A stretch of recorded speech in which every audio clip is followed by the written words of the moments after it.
Good afternoon. It's 4:15. Calling this meeting to order.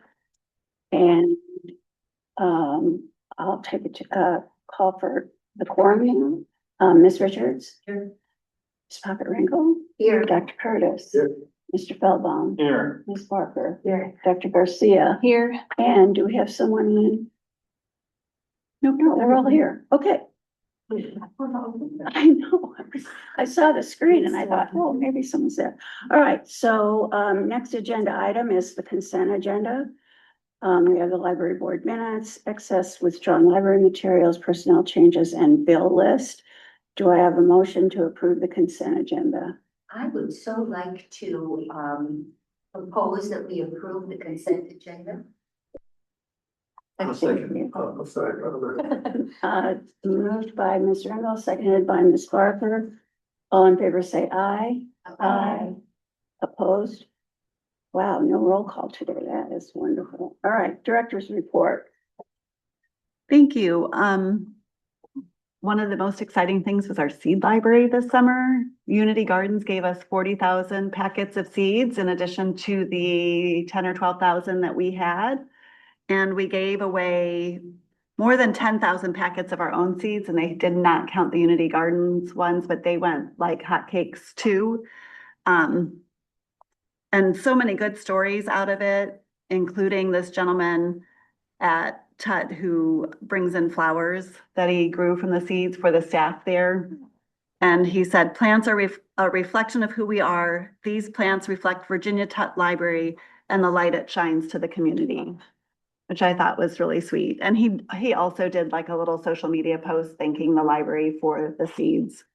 And it was a little video with music of his flowers. Oh, so cool. Yeah, it was really sweet.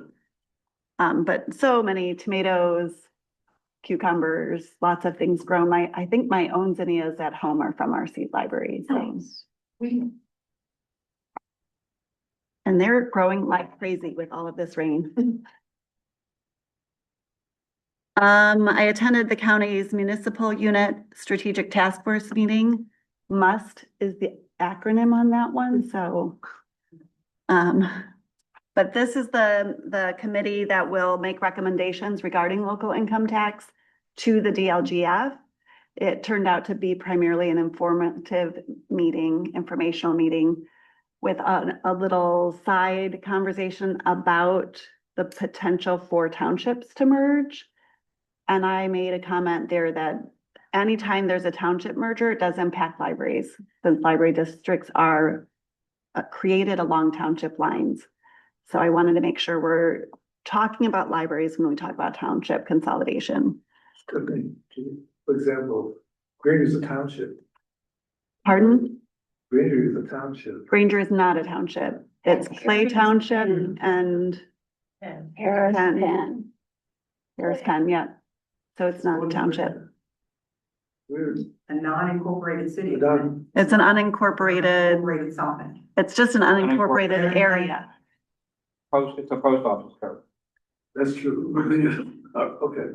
So if the townships merge, what happens with the library then? I've been told, and this is a question, like there's going to be forced mergers of certain townships across the state. So we'll see in practice what happens. But I've been told that the people will continue to pay taxes to the library they currently pay taxes to. My concern is longer term. So in a few years, when people don't remember what those townships used to look like, what happens then? So I think those are just questions we need to keep front of mind and make sure that, because what Jason was talking about was really voluntary consolidation here in St. Joseph County. So when they do voluntary consolidation of townships, let's talk about what that means for the library. So how many townships are there? 12? Lisa, do you know? I believe it's 13. 13. In Central County. In the county. Anjanette's going to do a little Google for us. His proposals showed 2 or 3 townships, neither of which followed. Living across the street from someone who would have been in an old township that isn't served by our library, and she's saying, well, why are you not allowed to be a member of the library. Right. Yeah. Right. For 13 Township Okay. in St. Joe County. And you're saying they could possibly merge to how many? 2 or 3 was what he showed at this meeting. I think that's gonna be a heavy lift. Yes, Wow, this is. yes. But there will be across the state mergers of certain townships based on last year's legislation, or is it still this year, 2026 legislation? There's a scoring system. So I'll be watching what happens to the libraries that are impacted by those mergers. Our celebrity card collaboration is with Leve. Anyone familiar with Leve? My 17-year-old sure was. Oh, cool. So you have the little bookmark. Yesterday was a very Leve day. So we did a pop-up event here. We just opened the Welcome Center where people could come and get library cards. These library cards are co-branded with her book club logo and our logo.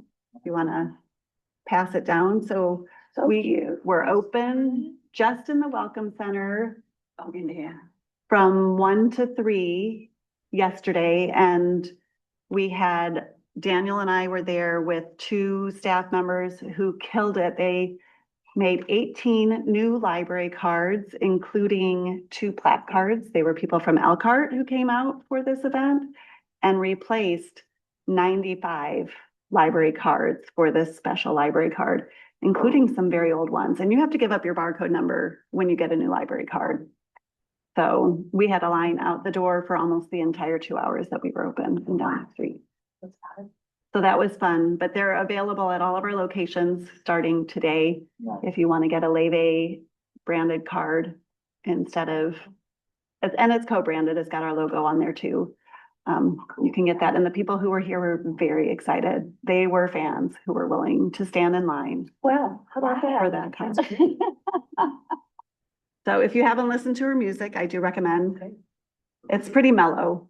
If you're a headbanger, it's probably not your vibe. But if you like, I saw a poster of her. Was it here? yes, Okay. perhaps.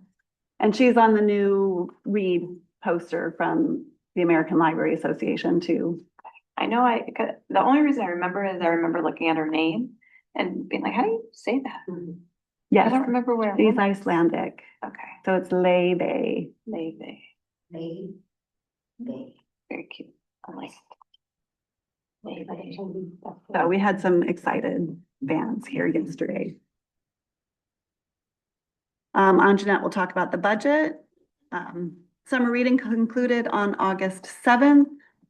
We had 9,808 people sign up, 1,300 more than last year. Woo-hoo. So the staff work really hard. They are a little competitive in trying to get signups. I'd like to point out Western, I think, had some of the biggest growth. They had 741 participants at Western. So, oh, and Rana's at a conference, so I'm supposed to also talk about her data report.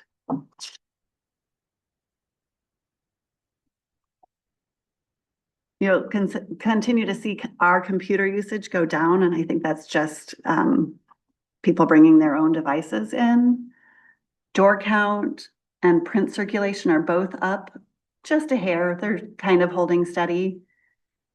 But digital is up 4%. Canopy is really growing. It's up by 16% from the same time last year. People are just continue to discover Canopy as a resource. I think Overdrive bought them out. And so it's connected with Libby now. And I think a lot more people are finding it that way. And what is Canopy? I don't remember. It's movies. Movies. It has the Canopy collection. Is that right? Yes. Is that something different? They also have instructional. They have instructional, They have instructional, they also have the Canopy Kids that includes a lot of PBS material as well. television shows. Children's shows, documentaries, and I've also started advertising it in our occasional email that does quite well there. Okay, As well as our new cardholder onboarding process, so, it's really. Daniel Lichty, Senior Manager of Communications, in Right. case you don't remember. And then our new patron registrations also increased 4% over July of last year. And the most popular book in July, The Whistler by Ann Patchett. I just finished that. I checked it out and I haven't had a chance to read. I had to return it. I have to check it out again. Which I would not typically check out a book with a horse on the cover, but I would check out anything by Ann Patchett. Right, Was it good? Did you like? Do you recommend? yes. There isn't much by Ann Patchett I don't like. Right? The pretty automatic win. All right, and that's all I have. Okay, I have lost.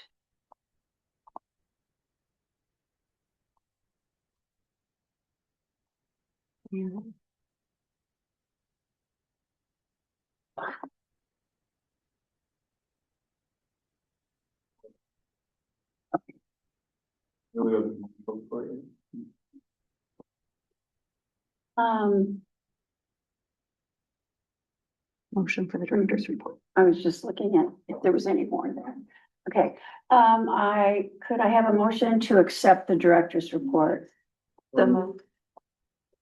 It's been moved and seconded that we accept the director's report. Moved by Dr. Cruz, second by Dr. Garcia. All in favor, say aye. Aye. Opposed? Thank you. Financial report. Okay, I'm not going to say too much on the financial report, unless you all have questions specific, to either the appropriations report. I would say that, we are more than halfway through the year, 58.8. Completed through the year, and our budget is running very well. We already expect we're at about 43%, overall for expenditures. So under for expenditures overall for the budget, which is what we expect. And the fund report, is running again. I would expect it to be, our cash balances. So, not very much on Trust Indiana. I've been hearing some things from, deciding are they gonna raise it, interest rates, or they're not gonna raise it, because what's it gonna do? The stock market, all of that stuff. So nothing more to really say on that. They haven't done anything. So we are still pretty much status quo, about 3.96% interest in our interest rate for our Trust Indiana. I didn't hear the number, excuse me. 3.96, yes. It's somewhere around there. Yep. Hasn't moved for a while, which we'll just hold our breath and see what they do. So, other than that, unless there's some specific questions regarding, either of the reports. Are there any questions? Isn't that, for, financial wise, what's the tariff doing for the library? We haven't, nothing. Nothing. We haven't really been hit that much with tariffs. I do have a tariff line on my report, just because I want to just see, just in case somehow it blows up, but it's been very minimal, if it has done anything.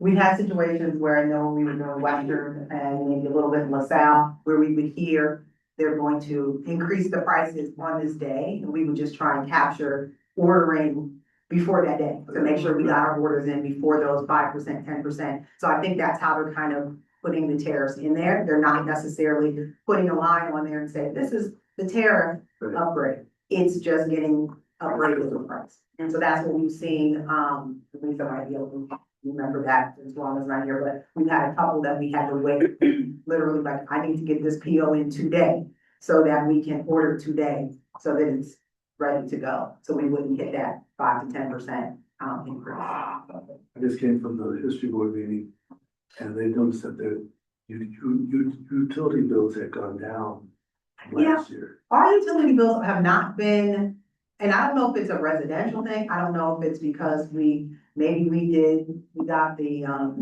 new meters and things earlier. I have not seen an uptick in our electric bills or gas bills or any of that, over this last year. I know in residential, what everyone was complaining about, I just really was not seeing any upticks, whether, summer or winter, electric, gas, I just haven't seen And they were surprised that they had gone down from last year. Yeah, I'm like, I noticed that too, a little, a few. I know my house. Yeah, right, it's something with the residential, I think it depends, but the business ones I have not seen. Got a huge uptick. Any other questions? I need a passport. They figure out. Yeah, very good. Are you in? Yeah, Good. he's back. Okay. I'm back. Do I have a motion to accept the financial report? So moved. Seconded. Okay, it's been moved by Ms. Rengel, seconded by Ms. Barker. All in favor, say aye. Aye. Aye, all opposed. Motion carries. Next, do we have any unfinished business? We do not. Next, new business. LaSalle change order. So this should be our final change order for LaSalle. It's change order number 5 with a total increase of $3,178.04. And you can see some deductions here and some additions. One of the big deductions was there was supposed to be this fancy thing on the front of the circulation desk that was just delayed and delayed and delayed and delayed and delayed and delayed. And they got the rest of the circulation desk built. We were like, that looks nice. Maybe we don't need this additional fancy piece. So we removed it. So that's the biggest deduction. And then the biggest addition is, as they put in the asphalt, they just needed to use more than they expected. So all said, it balances out to an addition of about 3,000, and we're gonna hit that budget pretty close to right on. Like a couple of $1,000s under, maybe. Good news. So, yeah. Mhm. All right, any questions on the LaSalle change order? Do I have a motion to accept? So moved. Dr. Kurz moved, Ms. Richards second. All in favor, say aye. Aye. Opposed? Motion carries. Next, budget review.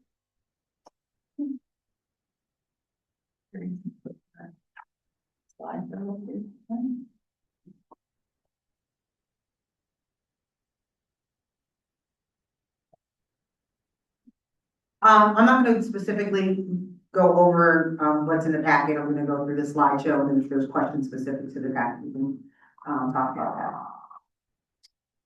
So I just want to remind everyone our mission, we connect members of our diverse community to learning resources, culture, and each other. And our vision, we are integrated into our community, empowering people and enriching lives. And as we're building the budget, we try to remember that as we're looking at what we may need to cut, what we need to add to, and how we can make the budget, make our mission and vision, a reality. So what is the budget process? We have these, things that we're thinking about as we're going through the budget, and some of them are just pieces of that. Looking at the expenditure analysis, of the previous 18 months. Those of you remember that we have a new system. So we're really actually able to, analyze a lot more, with that system to look and see, the system actually gives us the ability to do projections. It gives the, staff the ability to actually see those projections, see what they spent through the year, and then say, this is what I think I want to spend. They keep their own spreadsheets, but then they load those in there, and it gives me a much better snapshot of, where we are and where we could be going forward. And again, the departmental budget requests. Also, we've done a good job. Stephanie and I have worked through, looking at what our capital expenditures could be this year, the rest of this year, and going in, for the next 5 years, where we can move those things around. And so that's part of the budget process. Our strategic initiatives, always looking at personnel, what our salaries need to look like, what our benefits need to look like. That is part of the budget process. And then this year we added a piece that we are meeting with the finance committee, and making sure that they kind of understand what's going on. They ask those questions, so we anticipate those questions before we come before you with the board. So this year, our biggest revenue challenge We talked about this last year. It is still a revenue challenge, and that is circuit breaker. And that ties in with the SB1, SEA one, and any other legislative things that kind of pop up in our minds, and we still don't know the full impact of. So our biggest revenue challenge, and it is actually cumulative. I didn't write this on here, but it's actually a cumulative issue. So last year we had a jump in the circuit breaker. So whatever that number was, plus now we got another jump in the circuit breaker. So now we're at 770,000 in a dip that we're going to again lose off of our budget, on top of what we lost last year, on top of what we lost the year before. So those jumps just add to the complexity of actually putting the budget together. So what we're looking at is our operating fund revenues. So our revenues come from basically kind of 5 buckets. The biggest bucket obviously is property taxes.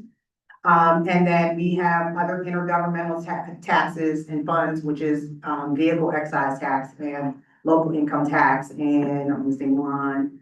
There's another one in there. There's another tax in there, CVAC. And then we have services and charges, and so when we have the buildings, so the event space, fees.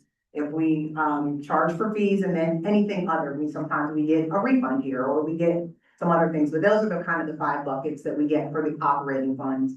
And we're anticipating those numbers to be 24,371,000.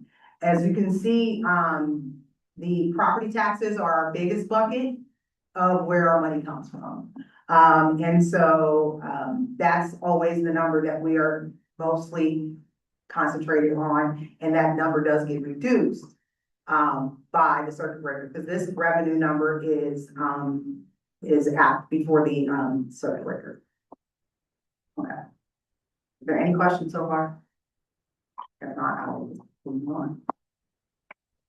And so then we have our, so we have multiple funds. We have our operating fund, which is what we see every time I come into the board meeting. You see our operating funds, and that's what I usually report on. That's the biggest place that we usually pay personnel, for the books. We pay all the things out of our operating fund. Then we have our debt service that pays off our bond. And then we have rainy day and LERP. Rainy day and LERP are kind of our savings accounts, we'll call them. LERP is the Library Improvement Reserve Fund. That fund we actually have to use on basically the buildings, capital projects for the buildings. That is statutorily, that is what it has to be used for. But rainy day can be used for anything. Capital projects, they could be used for programming if we needed them to. They could be used for anything, but it's just an additional fund that we can pull dollars out of, that we kind of use as a savings account. And then we have what we have called our home rule funds. These are some funds that we don't necessarily, they don't go against the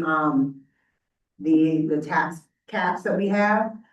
So one is the contractual fund, and Rhonda asked a question about this earlier. The contractual fund with some dollars left over when we were consolidating as doing some work, this is before our time. And whenever that was done, all of the libraries that were consolidated using the ILS were given these funds back because they paid into it and they were dispersed back out.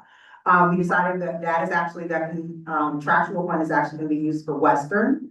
And so we put that on the budget just to show that we are going to use those funds this year. And then the self-insurance fund, if you remember, if you were here on the board a couple years ago, Stephanie had the brilliant idea of figuring out how we could kind of create, let's call it like a rainy day, and kind of put some of our funds to the side and then kind of build that up. So as if we have some large premium or large thing for the insurance, we have this other bucket right here that we pay out of. So we pay out of those that fund also. The gifts fund is on there because the, SBOA has now said that we need to, appropriate our, unrestricted gift funds. And so we have, added that on there. Also, that is not approved, that does not have to be approved by the DLGF. It just needs to show on the budget. So that does not go against, when we were talking about circuit breaker and those types of things, that does not go there. And then the bottom box on the right is our, levy and our tax rate. And so that's basically how much we are allowed to collect.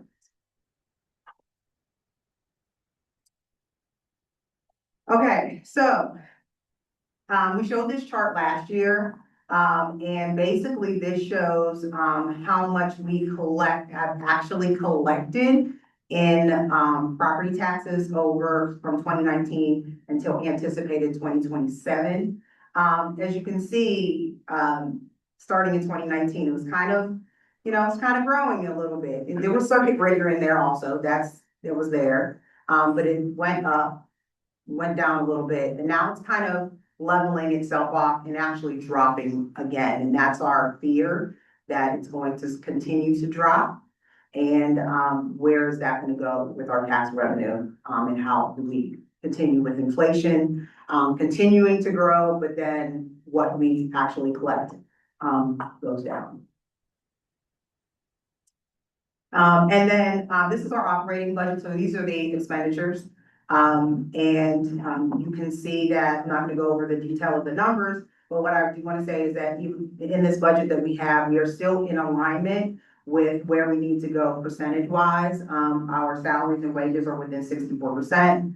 Our materials are within 13.7%, and usually we spend about that. We are statutorily, we need to be at 8%. So we are in really a good space and place within the budget. Can I just make two comments here on Jeanette? Absolutely. So that materials budget, this library has always prided itself in spending more than the necessary 8% on materials. And people do notice that we get some regular comments from people who move out of the area on how long it takes them to get a popular item. And it does not, it's better here. So that amount, that 13.7% allows us to really offer outstanding access to our patrons. The other thing I want to point out is that 1.9% capital outlays, our plan moving forward is to do more of those capital projects out of LRF and rainy day. So that is a smaller number than what we've typically done, just to really clarify that we are paying for that out of rainy day and LRF and not out of our operating fund. So if you look at the forms that you have in onboard, and you look at that compared to last year, you'll see that, the rainy day number is much larger than it has been in the past. Last year, with rainy day, we appropriated 500,000. It doesn't actually show that on this. Oh, it doesn't. Oh, it does not show that. But we are appropriating a much larger amount out of rainy day and LRF this year. It shows it on the tax funded funds. It doesn't show the rainy day or the LRF. But it is quite a bit larger It is than going to it be was. actually larger, so we'll be pulling that out, which is why the capital outlays are much smaller out of operating. And that's the last slide. Are there any specific questions regarding the budget? How do you feel about it? How do I feel about it? You're doing great. Emotional. Well, you didn't want to ask me Friday. Friday was nothing. Well, it's just that we definitely can see the impact of SEA 1 and SB 1 and how we've got to really readjust those budgets and be able to fund them past this year. I wouldn't say last year was easy to fund, but this year was tougher because now I've got to move things and start paying them out of different funds than I did before. So that's definitely the concern. I definitely can see the impact of these legislative changes on how we can do the budget. How much did we lose? 775 though. 770,000, but there's also some This year 770,000. and next year? Oh, Well, the that's- total, I'm the sorry. total circuit breaker this year The total circuit breaker for 2026 is 5,266,000 or something like that. She has these numbers in her head. I do think not. they're kind of there. And for 2027, 6.135. Okay, Alright, so what for? So 2026, our portion of the circuit breaker loss was what? uh, 2027, you're anticipating to be 6.1%. 6.1. 6.1 Million. 6.1 million, I'm sorry. Yes, it's for 2027. Wait a minute, I'm sorry. You had said before that we're anticipated to have a property tax reduction of 770,000. And right. more than this year, More. than last year. 770,000 more More than than 2026. Got it. Yes. And we really, as we're looking at our strategic plan projects, But the reason it's more is that's the effect of Senate Bill 1. correct, Senate Yes, Bill 1, because of the way it's changed, the way they calculate the Yeah. circuit breaker, Mhm. therefore, because of that, we're gonna have an additional hit of 770,000. Okay. correct. All right. Yes. Now I understand what you're saying. That's correct. so we are internally, and we'll bring this back to when we talk about our 2027 strategic plan projects. We're calling 2027 the year of evaluation, where we're just gonna look at everything we're doing. Are there things we're doing that we need to retire? Are there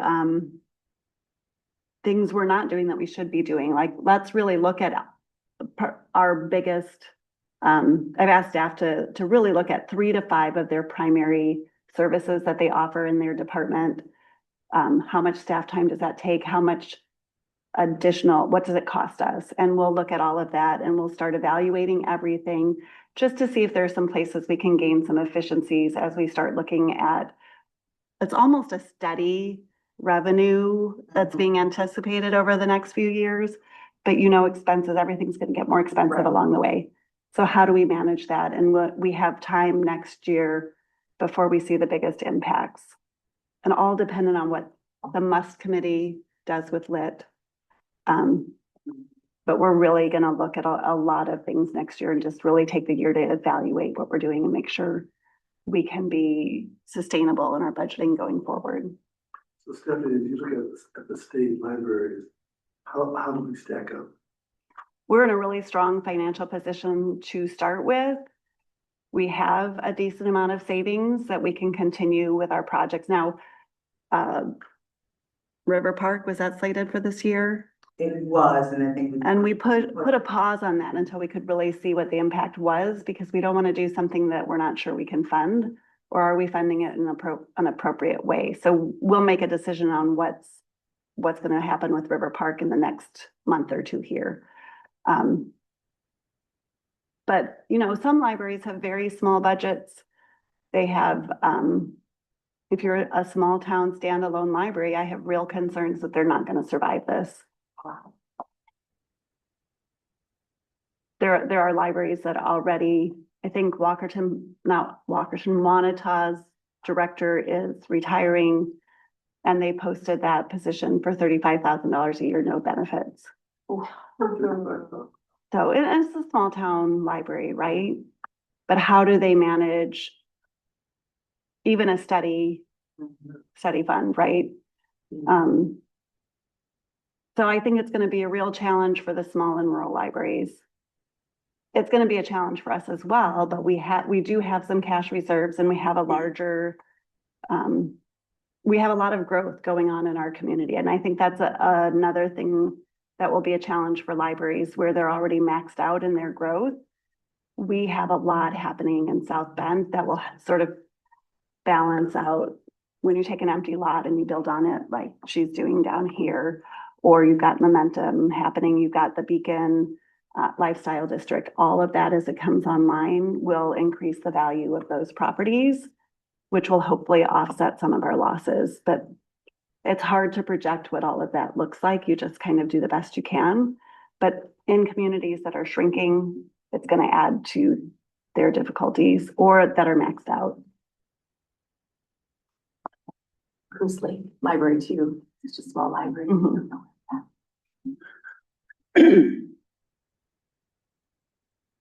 Or any other questions? All right, If there's no more questions, my final action of request is, I'm asking the SJCPL board to vote in support of forwarding a favorable recommendation to the South Bend Common Council for approval of the St. Joseph County Public Library Sorry, not the South Bend Common Council, the St. Joseph County Council. County Council. Library. Because this, County Council. typically this would be public hearing and then we would do an adoption. This year, because we took the 6% growth quotient, we'll have to have approval by the county council. So they'll do the public hearing and they'll do the adoption. But I would like to come to them saying, this board has already seen it. Our finance committee looked at it closely. The board is recommending approval of this budget. and so when would it go to the county council? And it goes, everyone goes on September 22nd. But we'll have a But we're committee gonna meeting be- September. I have it on my calendar. Our library board meets the 28th, so would you like us to go there for that meeting? Yes, and you could come. It I would think it be was to September support. 8th. September 8th is the The 8th. committee meeting. Rhonda and Alan are gonna try to be there as members of the finance committee. I don't think everyone needs to come to that one, but the more support we have. I think it's going to be fairly standard. They already do solid waste. They do the airport, they do transpo. We'll just be part of that regular process. If I hear that there's gonna be problems with it, I'll definitely let you all know and we'll get a sense of that at that September 8th meeting, whether they will consider it business as usual, which is what I'm expecting. But if we get any pushback, we'll activate our supporters to be at the public hearing. Okay. Any other questions? Could I have a motion to accept the 2027 budget? I move. Second, Dr. Curtis moves, Ms. Rengel seconds. All in favor, say aye. Aye. Opposed? Motion carries. Next agenda item, any other business? None from me. And then strategic plan updates.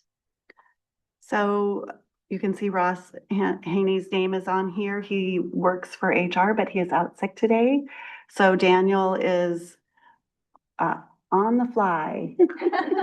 And he did host an intern in his department, so he's gonna talk to us about the summer internship program. Can do. I'm gonna go, I don't sit still very well, so this has been killing me already. All right, I'll keep it brief. Am I the last thing on this? You're the last thing? All right, we'll roll through this thing, guys. I promise. Okay, so as you mentioned, Ross was supposed to be here to talk about summer interns. Instead, you me. So apologies for that. If you have questions, maybe don't ask them. No,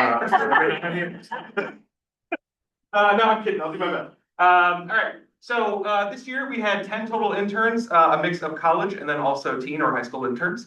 College interns listed over here on the left-hand side, and then our teens over on the right. College interns, just to give you some perspective, I think in general had over 1,200 hours worth of work that they put in here during their time here. These are paid positions.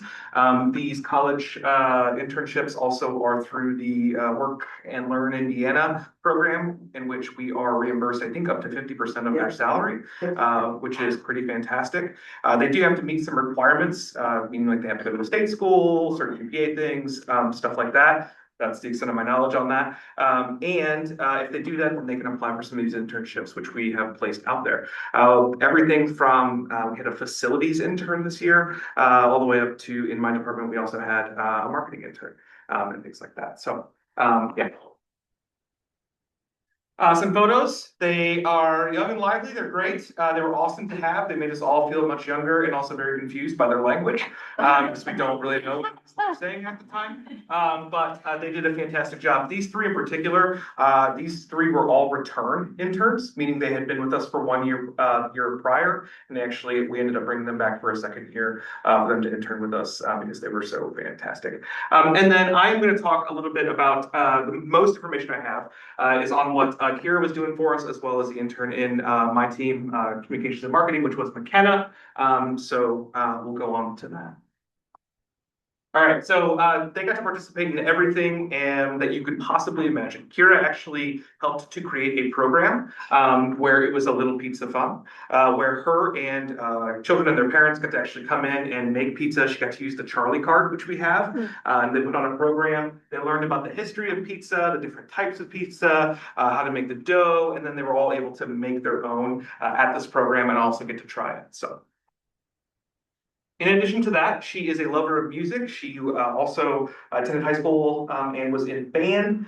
And so she wanted to create what we have Discovery Centers, which I believe you guys have been shared, correct? You guys are briefed on those? All right, cool. And she did something called Berries and Beats, which was a throwback to when she was learning how to play music, of keeping rhythm with certain syllables and certain fruits. Don't ask me to explain it past that. It was like berries and cherries. I don't know. But either way, she made an entire Discovery Center out of this and pitched it over to Youth Services, and they're currently in production now, so they're working through that right now, which is really, really cool. So it was great to see somebody take something that like they loved and used growing up, and then actually turn that in to something that other kids can get interested in the same things, which is awesome. Huge project. You guys may see our early bird stuff around the library. So McKenna King, who was the intern in my group last year, was actually tasked with creating this. And so this was originally a project that she had last year that we then were able to implement in March, which was a replacement of the 1,000 Books program. It has been received extremely well. During, I think, between March and June of 2025, I think we had around 300,000 book signups. And then that same time frame this year, once we introduced early birds, I think we've had 1,200. So it's been really well received. It's much easier for parents to get involved with. I actually presented on this as well at a recent conference to other librarians, and they all loved it. And I know ILF loved it as well. But she took some time this year to actually finalize some of these materials. We now have digital signs with the animation, and she's also reworked a lot of the materials that are used in Storytime so that they follow the same branding, and so that our patrons can get used to our wonderful new mascot page and be introduced to her a little sooner and a little more. So. She also designed the next issue of Unfold. So the next issue of Unfold will hit shelves in September 1st. And at that point, she did that. She's a big fan of V.E. Schwab. So since we have her coming out, she wanted to make sure to incorporate some of the cover design from V.E. Schwab's book covers. So she went through and did that. And then I think it's next. One of my favorite things that she did was she actually worked on a merch campaign, in part for some of the foundation support. So we thought it might be kind of fun if our foundation was able to sell shirts that were not specific to St. Joe County Public Library, but were really more about library support as a whole. And so she, using her youthfulness, decided to come up with some stuff that made us a little cooler and a little less old, I think. I don't know. So we've got Defend Thy Library. We've got Literacy is Punk, which is, we didn't know PBS was going to do their PBS is Punk, which if you guys haven't seen that campaign, it's pretty awesome. And then she did one more, which is Keep Libraries Alive. And then she also came to the foundation board and pitched her idea to do an awkward family photo shoot, which is what we're planning on doing with some of members of certain departments in the organization to promote these shirts. So be looking on social media for something like that. We're hoping they catch on, but again, it's just library support in general. So those are some of the things that she worked on. I will say, second year in a row participating in this program, the caliber of candidates that we get are usually pretty high. The amount of work they do is substantial, and the quality of the work is also really substantial. So could not be more thrilled with this program overall. Never had an intern work for me before. Last year was my first time, and I absolutely love it. So, you know, maybe I come back to you guys. You guys give us more money so we can hire them. That'd be great. But yes. Stephanie's like, they'll never let it go. Yeah, it was overall a fantastic experience. Loved managing them, and they got to do a lot of really fun work. And they ended up really enjoying themselves at the library. I think they did. Yeah, that and the high school interns work at the branches and they help out at the branches. I know we also had an intern in HR, so she got to sit in on a couple of interviews, and she also, I want to say she digitized a bunch of old personnel files for us as well. So really great group. Well, this is such a wonderful idea. Why aren't we doing interns throughout the year as opposed to summer only? So do IU South Bend or St. Mary's, whomever, seems like people are always looking for work experience. Do we have connections? We probably, you know what? Kara's at the Human Resources Conference right now. She didn't want to take that question today, but I'll make a note and have her look at it. I think it's always funding is part of the piece of it, right? Because we want to pay our interns, even our high school interns get paid. So budget is part of it. And there's a max, even on that 50% of us being reimbursed, there's a max on the total we can be reimbursed. So let's say we get reimbursed for 50% in the summer, that may not necessarily carry over to throughout the rest of the year either, is the way that I understood it. I wonder, are there any career technical kids that are coming through that high school program? I don't know if there's a program that would fit libraries. There's always a way to make things fit. Well, and I again, mean, we in had terms of a, education and learning and, you know, using. we had a facilities intern and another opportunity came up for her, so she did not stay with us for the entire summer. But she was helping with some maintenance items and also getting quotes on, what was she getting quotes for us? The cleaning crew. Oh, the cleaning, on a cleaning crew, so learning how to get quotes and compare quotes and all of that stuff. So, and she did a great job as well. So maybe. The other piece there is, I mean, like, so I talked about what they did for us, things like that, but we also do, like, I know Ross and Ellen are very involved in this. They're meeting with them on a pretty regular basis. They have intern events, where they're maybe working on skills like job interviews, resume building, things like that. Intern, like, I know they're going out, they're networking and stuff like that, doing events. So there is a lot of, work that goes into also like, staying in touch with them while they're here and while they're with us and stuff like that too. So. And I want to say 2 of them are talking about getting their masters in library science. So See, Very cool. I know Danielle Silberti, Yeah. and she was just overflowing with enthusiasm about what she's able to do. So I want to pass that along. Awesome. Well, I'm glad to hear that. The foundation, the shirts that you showed at the Yeah. foundation fundraiser, where are they? If we wanted to buy those shirts, where would we, are they for sale here in the library? Do we have to go? to Yeah, that? so they will be soon. We're working on a photo shoot now. We just got final sizes for all the shirts for our volunteers who are going to be in those awkward family photo shoots. If you would like to participate in an awkward family photo shoot, we would love to have you. And you can maybe net yourself a free shirt. Nicole and Alan are agreeing to it. Well, fantastic. I can't wait. So They're gonna be on Bonfire. they will be on Bonfire, and our plan is we're gonna try to release them just ahead of some of the holiday push. Okay. She also, you know, I didn't have time to go through it in here, but her presentation also included a large amount of research related to like who we're gonna target. On social media, it was a very specific audience that we wanted to hit. One of the things that she researched, she was looking at, it was like most library supporting t-shirts were feminine, or like kind of tend to skew that way. There wasn't necessarily as much on the other side of things, so we decided that that might be an unmet need. So we kind of pivoted that direction instead, which is why you're seeing the darker like colors scheme in some of those shirts as well, and a little bit more of a rebellious tone to them in general.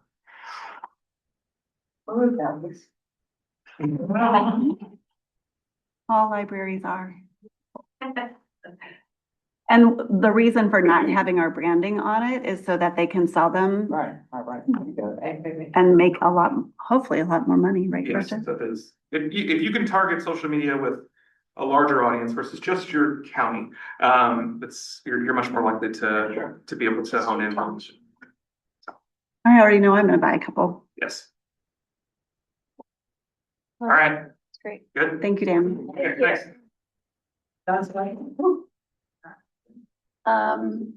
Next item is hearing of visitors. Do we have any? None. No hearing of visitors. So our next library board. Next library board meeting date is September 28th, 4:15, right here in the Community Learning Center. Do I have a motion to adjourn? Mr. Feldman moves, Dr. Curtis seconds. All in favor, say aye. Aye, opposed. We are adjourned. Regarding librarian, a school librarian, not